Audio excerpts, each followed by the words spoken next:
Louisiana Beer Reviews looks at Unibroue's Megadeth contracted a Tout Le Monde Belgian style Saison, dry hopped, says it twice, dry hopped, Best by March 9, 2018. This was introduced in October 2016. It's 4.5% alcohol. It's 22 international bitterness units. Says it right on the bottle, guys. Got the date, guys. That's very helpful. The website doesn't give the ingredients, though. Spices, I presume, barley malt, hops, yeast. Bottle re-fermented ale brewed with spices. This is not the first video review. Somebody else has a short 1 minute 18-second video, which I intend to watch. Saw this at Martin Wine Cellar. It was a low price, relatively low price. I said I have to buy it. Nice fall cap. They're twist caps, but they rarely are twistable. Like, you can't get them off. Sort of like the shipyard beers. Yeah, see, twist cap, but try twisting it. The shipyard beers, you basically need a impact wrench to twist them off. All right. Beer Advocate says nothing because there's not enough reviews. They need 10 written reviews to give it a score, and this will be number 10. Rate Beer has about 31 reviews, and they're saying an 87 out of 100 and a 77 out of 100 for the style. So what time is it? About 8:28 a.m. Okay. They're showing a sort of tall tulip type glass. This is not exactly what they have on the Unibroue site, but it's similar. Okay, I bought this at a garage sale for 25 cents. It's got something on there for somebody's like wedding, whatever. It works. Okay.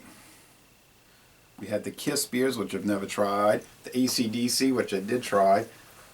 The Iron Maiden series from Robinson's. I did try the Trooper.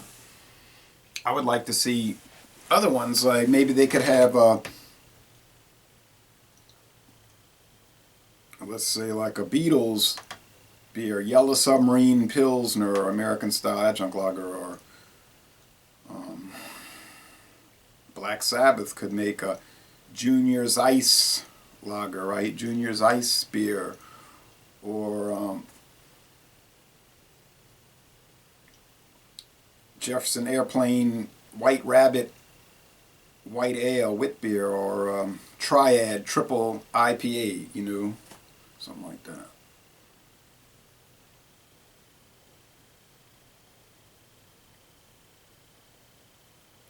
Gary Newman, they could have like We Take Mystery to Bed nightcap beer, something you'd have right before bed. Schwartz beer, mild Schwartz beer or something.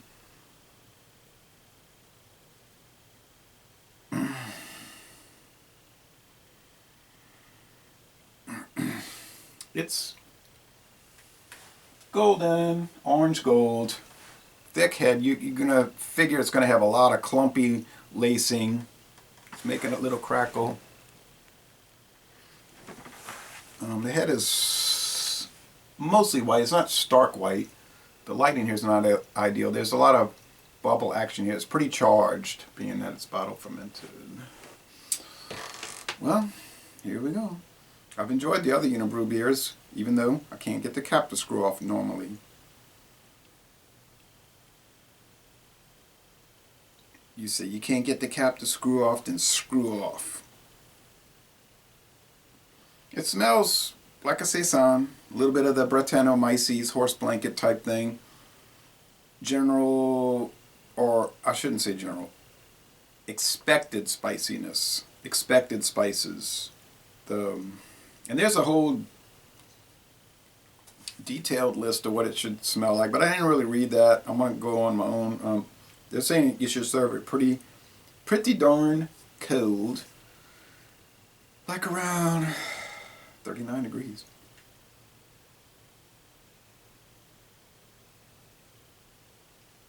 Pepperiness, coriander, maybe like mango fruit, stuff like that, papaya, something, I don't know. None of that's in there. Well, the first beer of the day, first alcohol of the day, and probably do 3 more today. Maybe some more of that red wine, and 2 more beers. The red wine will count as a beer, and I don't know what beers I'll do. So onward and upward. Been drinking coffee all morning.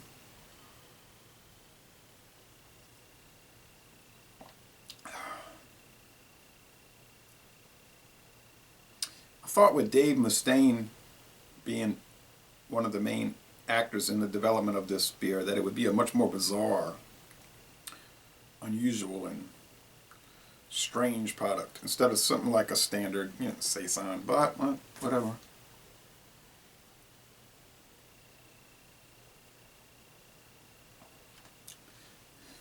Look at that Velvet Underground Pale.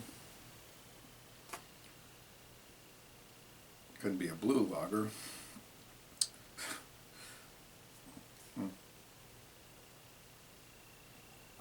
Pale ale.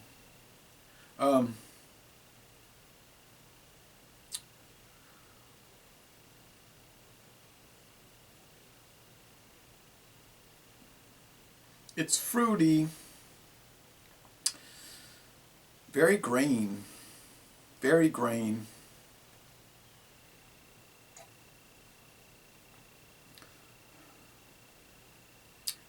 Some straw, grassiness, some. This is unusual. There's really not so much Brettanomyces. There's a watery, just like Canadian beer flavor. Think of Moosehead. Maybe that Moosehead Pale Ale would be more like this. I've only ever had the Moosehead Lager. Of course, Labatt and Molson Canadian, Molson Triple X, and Molson Ice, Molson Golden. Yeah, like not so much Molson Golden, but not so much not Molson Golden. This is a really weird one.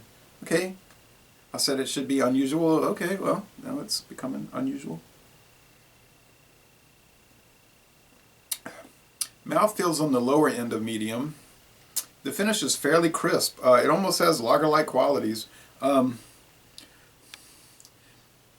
There's an underlying mothball flavor. Don't recall ever having a beer that evoked mothballs. Perhaps you could put this beer in your closet and it would protect woolens. Peaches. Bartlett peaches. There's a lot of sediment though, so I need to pour that in and do a swish and pour. I think that might change it. There's a lot of gunk down below.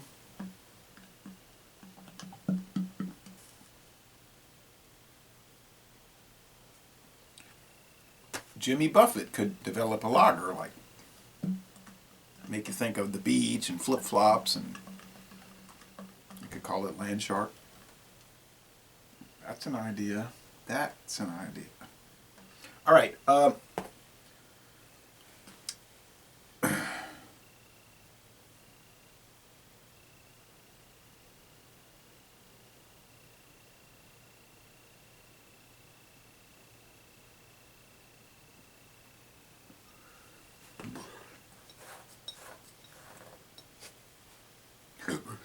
See what I mean? I mean about the head, it's going to be that thick ice cream sundae head, like banana, no, a sundae, a double scoop sundae, whatever.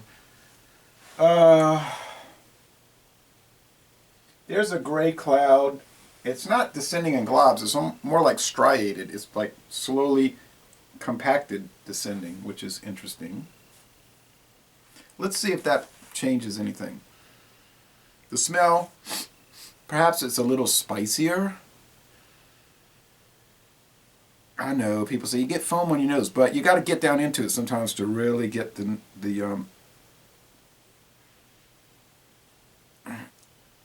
all the aspects.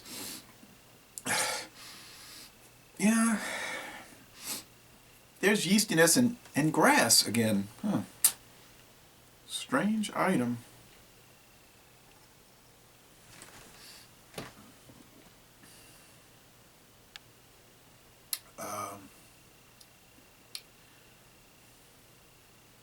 Yeah, the whole thing is just kind of muted. It is, I keep going high voice, low voice. I don't know, it's perplexing me.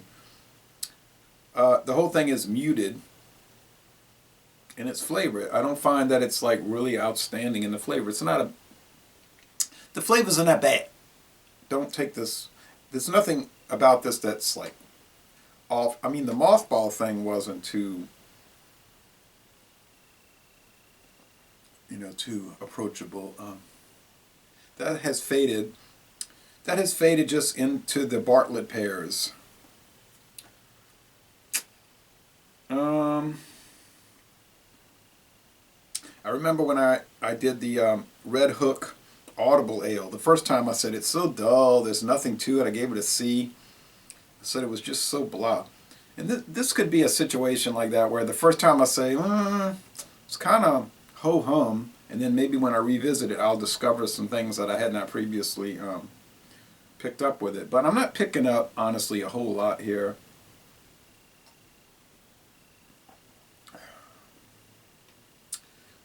Kind of like when I listen to Megadeth, people say, Megadeth! And then I listen to the songs and I'm like, there ain't much there.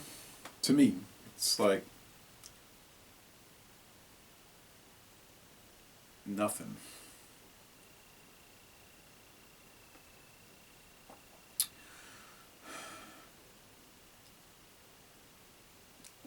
Mild spiciness, just overall, I gotta save some of it for the review. I'm not getting much here. I'll say it's a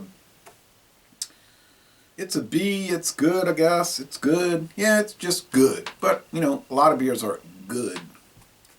Good. Okay, so you want to pay $2.99 a bottle? I think that's what it was. I have the receipt somewhere, but something like that. For something that's good, go ahead. I wouldn't do it again. Maybe for a revisit one day. So it's kind of like my attitude toward the band. Well, actually, I wouldn't even go that high. I would say they're like not that good. That's just some people might say you're an idiot. Everybody knows Metallica's are. I mean Metallica. Everybody knows Megadeth is awesome, and anybody who doesn't like them is a moron. Yeah, I'd rather be a moron than have to listen to Megadeth. But once again, that's. You say, oh, but you'll go listen to Gary Newman Dance from 1981 before you listen to Megadeth. Yeah, I would listen to that more than almost any album. So, it pairs fine with these crackers and red onions and hogshead cheese, okay? But the beer, okay, B. Laissez-les, bon temps roulé, sorta. Let the good times roll, not necessarily with that. And we're going to end this review by saying, y'all come on down to southeastern Louisiana.